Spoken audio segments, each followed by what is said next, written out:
సహోదరి ఈరోజు మన మధ్య మన జీవితాల్లో ఏదైనా సమస్య తీవ్రంగా ఉందా? అది నీకు నిద్ర పట్టకుండా చేస్తుందా? గలిబిలిని పుట్టిస్తుందా? భయాన్ని పుట్టిస్తుందా? టెన్షన్ని, ఒత్తిడిని, బీపీని పెంచేస్తుందా? ఏమైపోతుందో, నా కూతురు జీవితం ఏమైపోతుందో, నా కొడుకు జీవితం ఏమైపోతుందో, నా కుటుంబ పరిస్థితి ఏమైపోతుందో, నా ఉద్యోగం ఏమైపోతుందో, నా సంపాదన ఏమైపోతుందో, నా వ్యాపారం ఏమైపోతుందో, నా ఆరోగ్యం ఏమైపోతుందో, ఎన్నెన్నో ప్రశ్నలు నిన్ను ఒకవేళ ఉక్కిరి బిక్కిరి చేస్తూ ఉన్నాయా? నువ్వు కలిగి ఉన్న సమస్య ఒకవేళ ఈరోజు నీకు అసాధ్యంగా కనిపిస్తుందా? నా వల్ల కాదు అని నీకు అనిపిస్తుందా?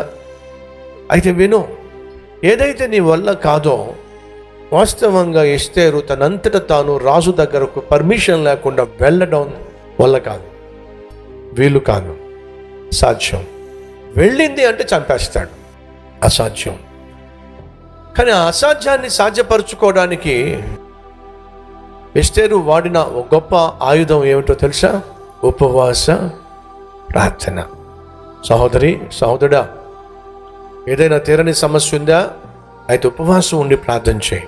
నువ్వు ఏమి చేసినా జవాబు రానటువంటి సమస్యలకు ఉపవాస ప్రార్థనే అసలైన విరుగుడు అనే వాస్తవాన్ని మర్చిపోకండి.